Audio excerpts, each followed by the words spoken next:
What if I told you that your anxiety isn't a weakness but a signal? It's not a sign that you're broken, it's your body's way of trying to protect you. But here's the catch. This signal was once a lifeline, a survival mechanism designed to keep you safe in a world full of threats. Today, it's more like a smoke alarm that's gone off too many times, so many times, in fact, that it's lost its meaning. You're not in a burning building anymore, but your brain still thinks it is. That's why you feel like you're just going through the motions, surviving day to day, but not really living. Have you ever felt like you're just existing, waiting for the next crisis to hit? That's the hidden truth about worry. It's not about the future, it's about the past. It's your brain replaying old fears, trying to prevent the same pain from happening again.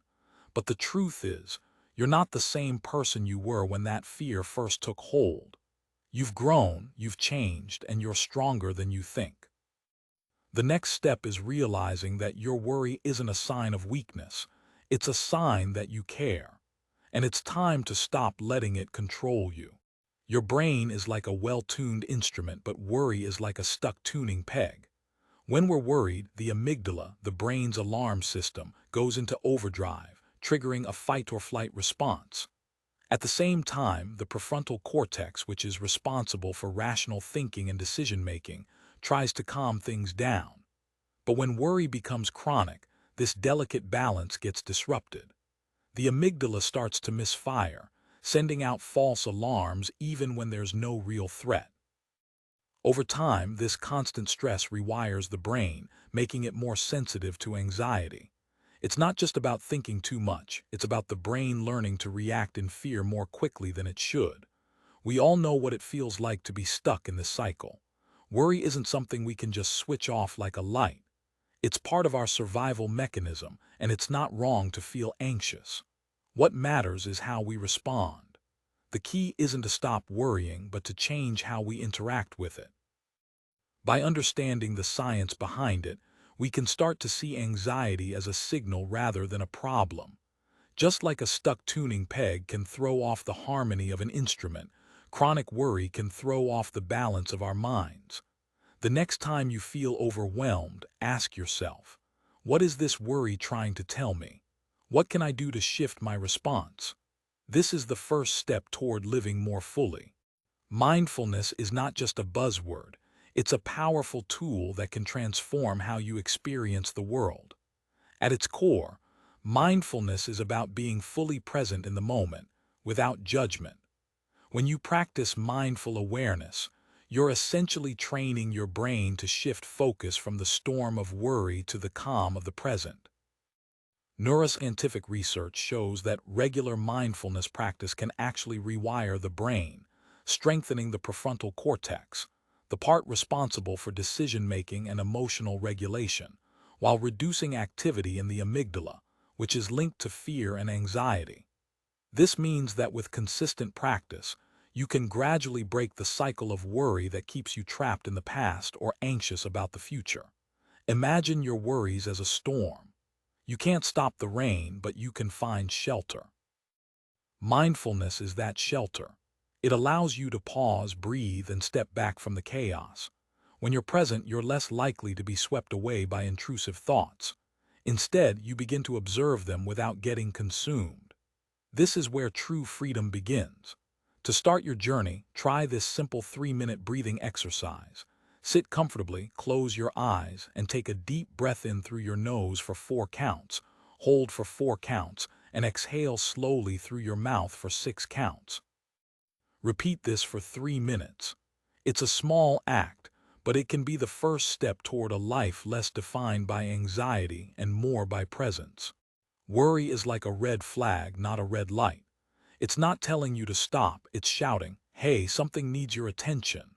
Our brains are wired to detect threats, and worry is often the brain's way of trying to protect us. But when it becomes constant and overwhelming, it can feel like a prison. The key is to reframe worry as a signal, not a signal to panic. Think of it as your brain's GPS, pointing you towards something that needs fixing, not something to fear. Neuroscience tells us that worry activates the amygdala, our brain's threat detector, but it also engages the prefrontal cortex where we plan and problem solve. So instead of letting worry take over, use it as a starting point for action. Try this simple exercise. Grab a journal and write down what your worry is trying to tell you. Ask yourself, what is this fear trying to protect me from? Or what does this worry need from me? This practice helps you shift from fear to focus, turning anxiety into a powerful tool for growth. By seeing worry as a signal, not a signal to stop, you can start living with intention and clarity.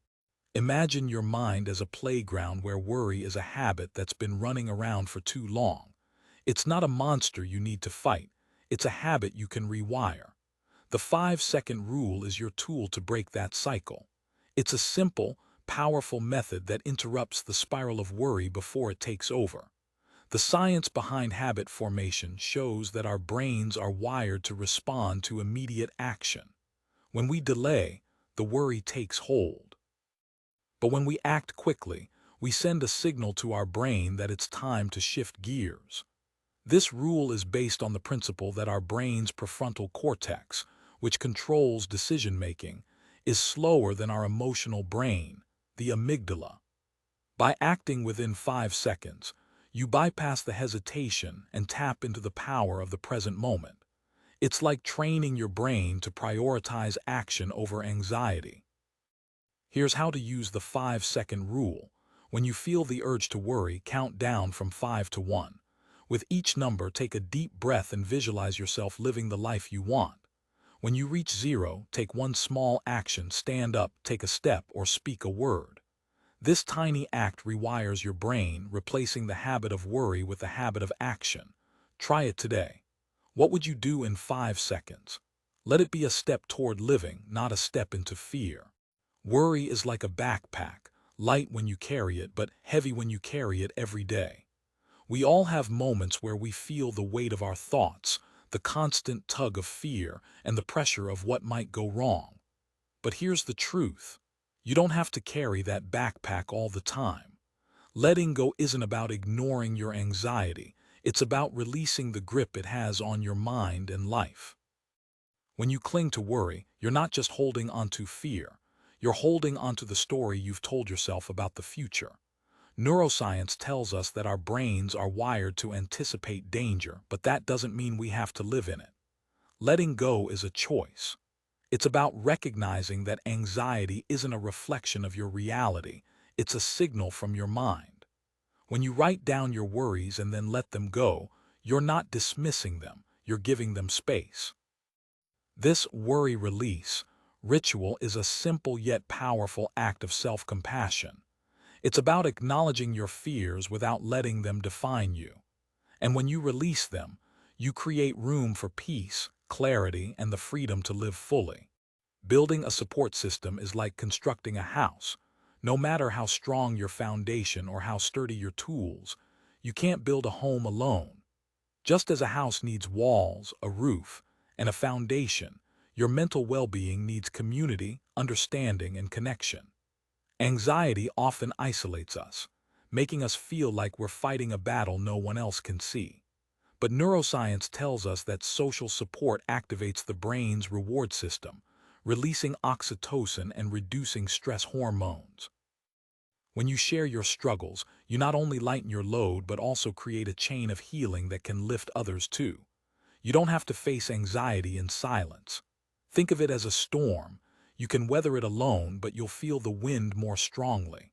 Surround yourself with people who listen, empathize, and understand. Join a support group, whether in person or online, and let your voice be heard. Start a conversation with a trusted friend and ask them how they're doing. Sometimes just talking about your feelings can be the first step toward healing. Remember, you're not alone.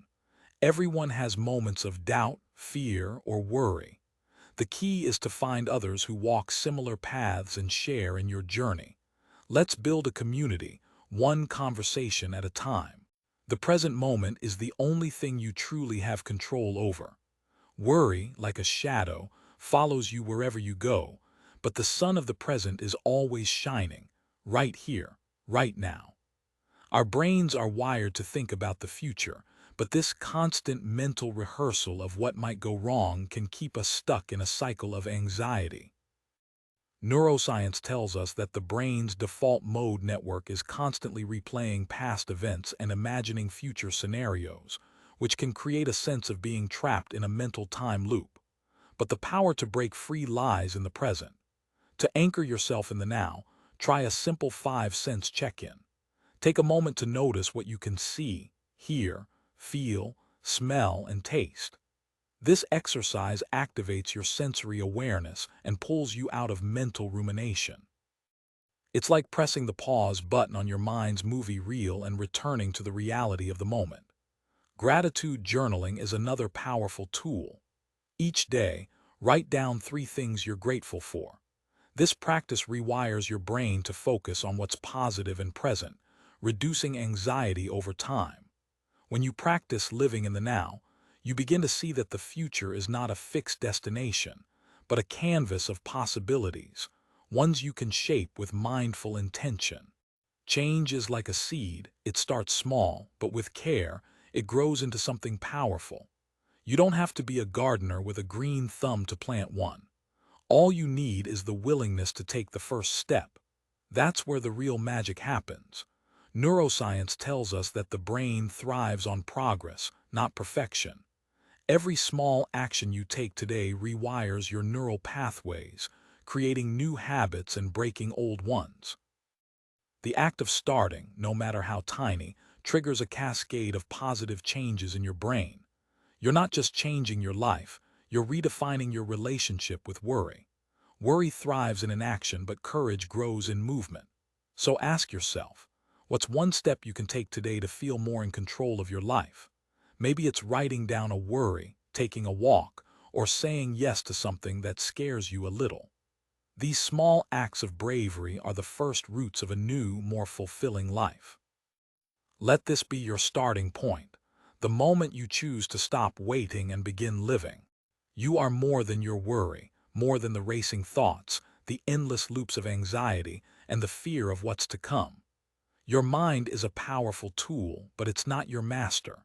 It's simply a part of you, like your heart or your hands. You are not your thoughts. You are the one who chooses what to do with them. Just as you can choose to ignore a loud noise or focus on the melody of a song, you can choose to let go of the ones that hold you back. Neuroscience tells us that our brains are wired to anticipate danger, but that doesn't mean we have to live in constant fear. You have the power to rewire your neural pathways, to create new habits, and to shift your focus from survival to thriving. The next time your worries rise, ask yourself, what will I do now? What small step can I take to move forward? Your life is not defined by your anxiety, it's defined by how you choose to respond. So today, take a breath, release the weight of your thoughts, and step into the light of possibility.